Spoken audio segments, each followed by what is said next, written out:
potom zase recept.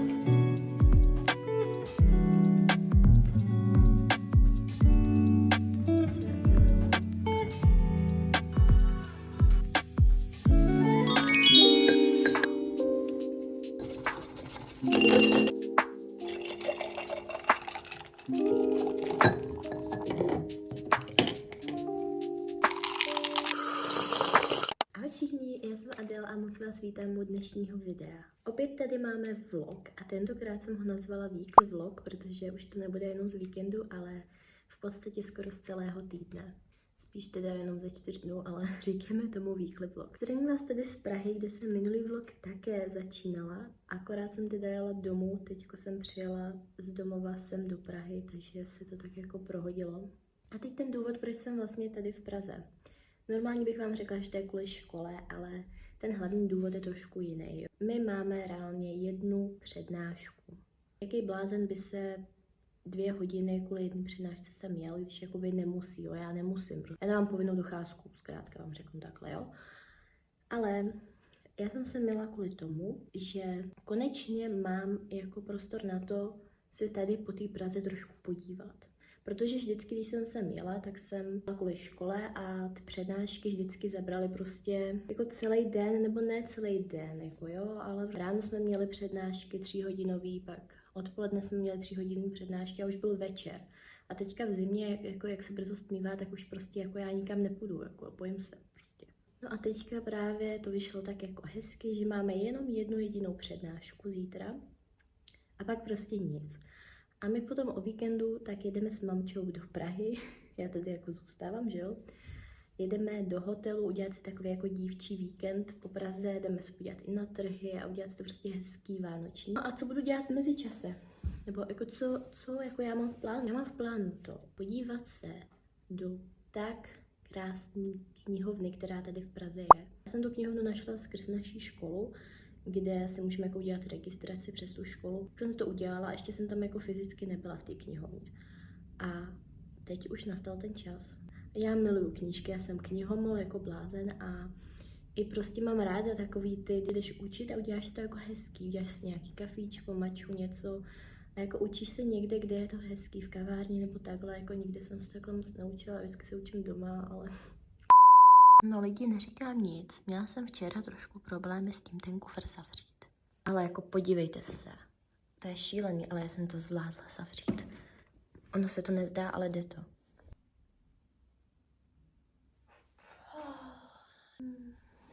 Lidi, já se vůbec necítím dobře prostě.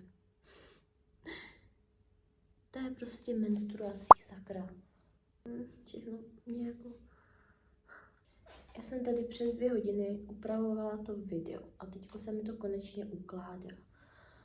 No a prostě mám už toho dost. Ježíš, to sluníčko, no sviť. Prosím. Ježíš, to je krásný. No teď nevidím nic, protože jsem se koukla do sluníčka. Jdeme nakoupit. A kdo to o mě neví, tak já jsem slepá na dálku. No, jdeme radši.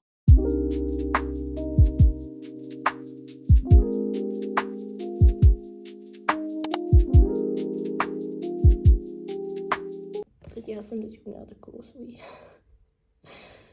svoji těžkou chvilku prostě, jo, a chci vám říct, že to je úplně v pořádku. A hlavně to sobě nedůste, prostě vybrečte se z toho, protože to je hrozně důležitý. No, i to je ta realita, jo, já se vám snažím furt ukazovat tu realitu, abyste nevěřili tomu, co vidíte na těch sociálních sítích, protože tam lidi dávají opravdu jenom to, co chtějí. A každý si fakt prožívá něco mimo kameru, co vy nevidíte. Takže mám takový reminder.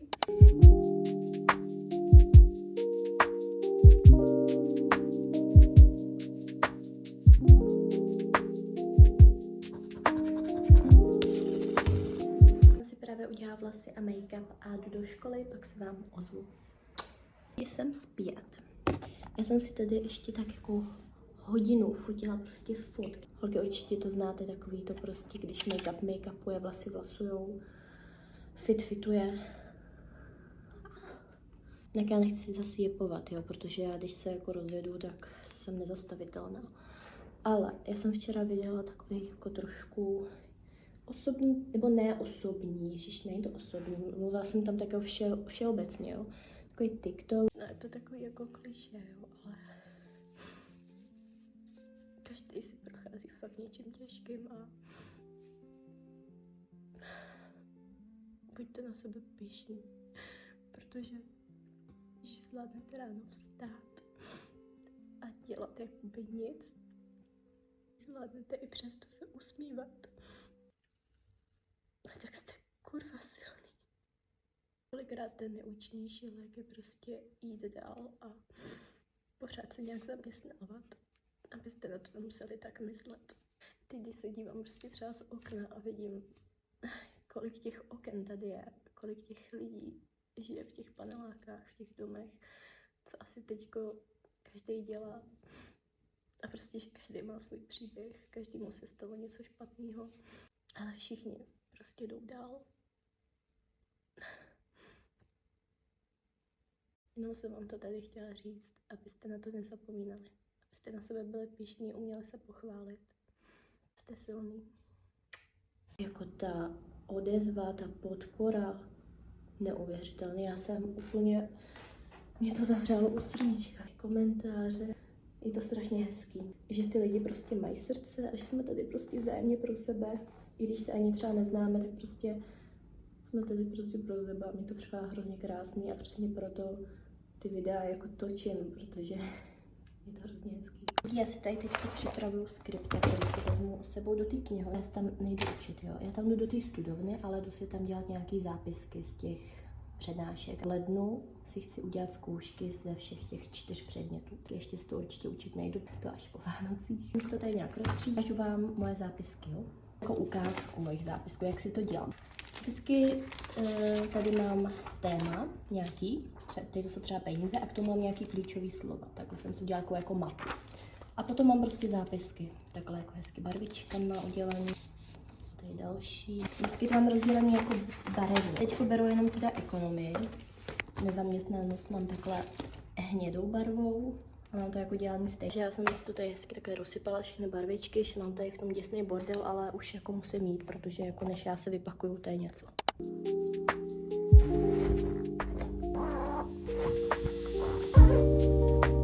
Ani přemýšlím, že se vezmu sluneční brýle. Že tam je úplně sluníčko. Vypadá to fakt dobře. Cítím se tak jako úplně jako bědý. Okay. Lidi, nevím, jestli ty kozičky byly dobrý nápad, protože mě čeká ještě kus cesty a chodím v tom, jak dělám.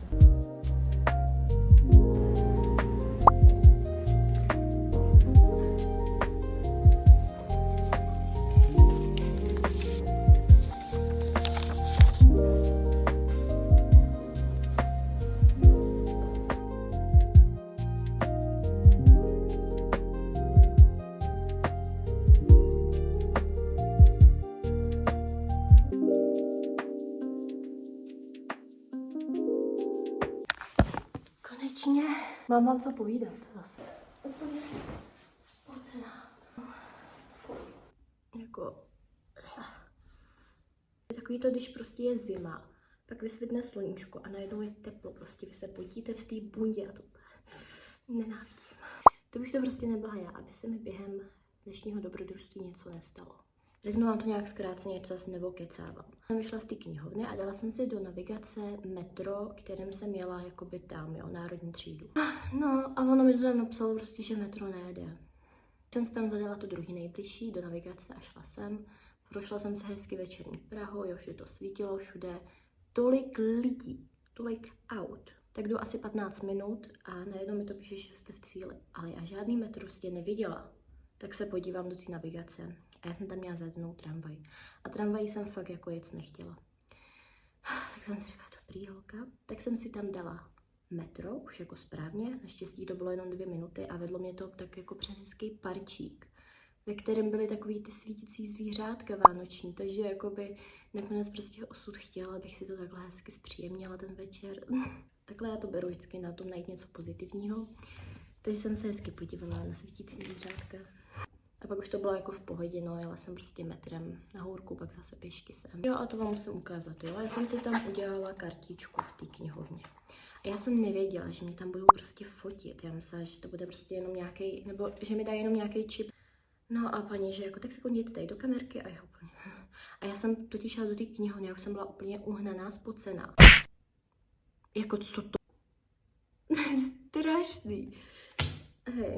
Toho nebylo málo, tak se mi v kabelce vylilo kafe. Vám tady hodím zase receptík na výborný, rychlý těstoviny s rajčatovou omáčkou. Tady máte všechny ingredience, které budeme potřebovat. Místo krutího masa může být normálně kuřecí, to je úplně jedno.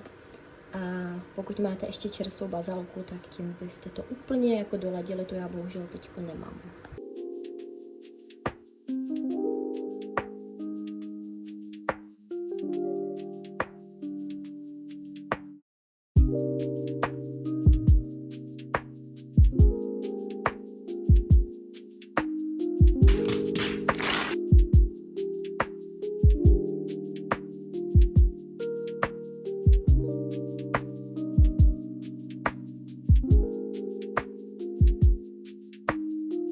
Já mám navařeno.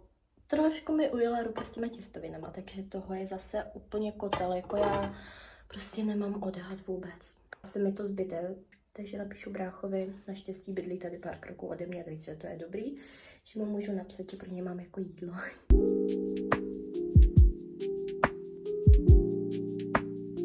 Jelikož je vánoční čas, i když to venku vůbec nevypadá, já chci, aby sněžilo, prosím.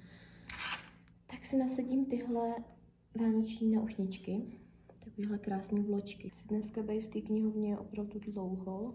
Ještě potřebuju teda zajít koupit jeden dárek. Nebudu tady říkat radši, jaký.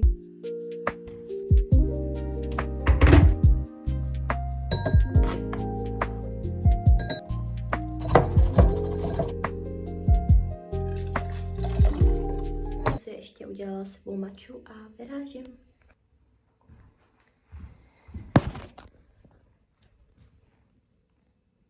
Mohla bych si uslat postel místo toho pozování tady, co?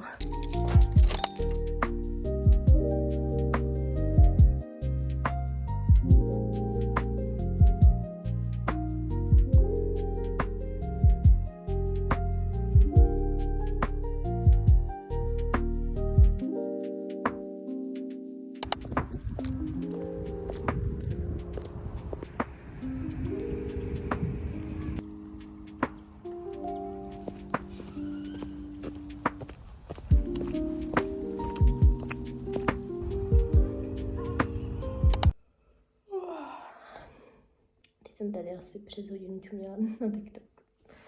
Každopádně myslela jsem, že v té knihovně budu jakože mnohem díl, ale jsem si to trošku asi jako neuvědomila reálně, že tam fakt celý den nevydržím. Já jsem tam vydržela něco přes 3 hodiny a jako už mi to stačilo, už jsem potřebovala zase dělat něco jiného a trošku jako na čerstvý vzduch jít.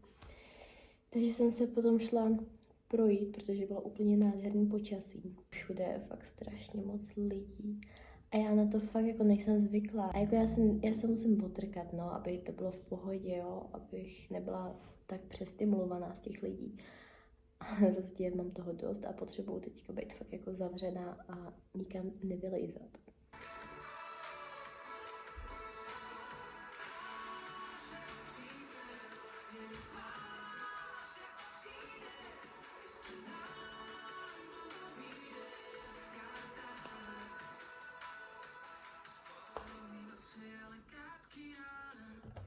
Víte, jak jsem vám včera říkala, že se mi rozlilo v kabelce kafe? Tak jsem v té knihovně, otevřu si moje skripta hezky. Jako, podívejte se, já tu mám úplně ty papíry prostě od kafe. Ty folie jsou úplně hnědý.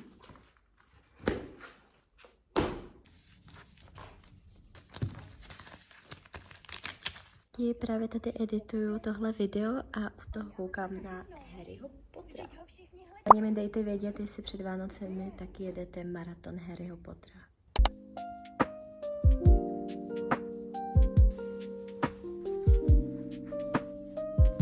Tak tohle počasí se mi vůbec nelíbí.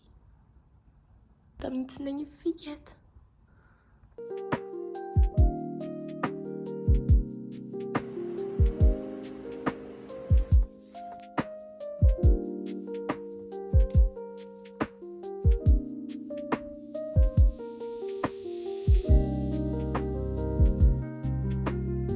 Právě připravená jít si koupit do Lidlu croissant, abych si mohla udělat snídaní. Jdu teda nenamalovaná a taková jsem jako nevyspala. Jsem se tak jako zahalila, abych jako nebyla moc jako vidět a jdu rychle. Jdu pro croissant, pro tofíka a vracím se hnedka zpět.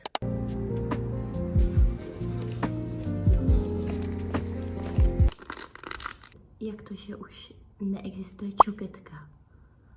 Já jsem v tom Lidlu hledala toho tofíka s čoketkou, vždycky byly u sebe. Už to neexistuje. Pro mě tofík a čoketka znamená Lidl. To jsem neměla třeba 10 let.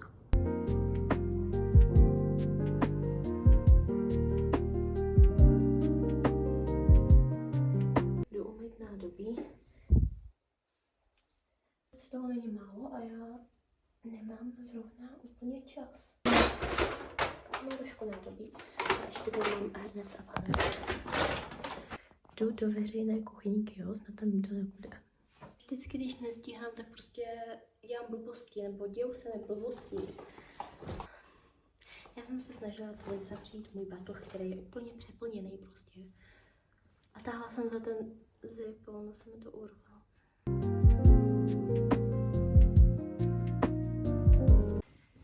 Tak já jsem připravená, jdu si užít víkend s maminkou, jdu si užít vánoční trhy a s váma se jdu rozloučit.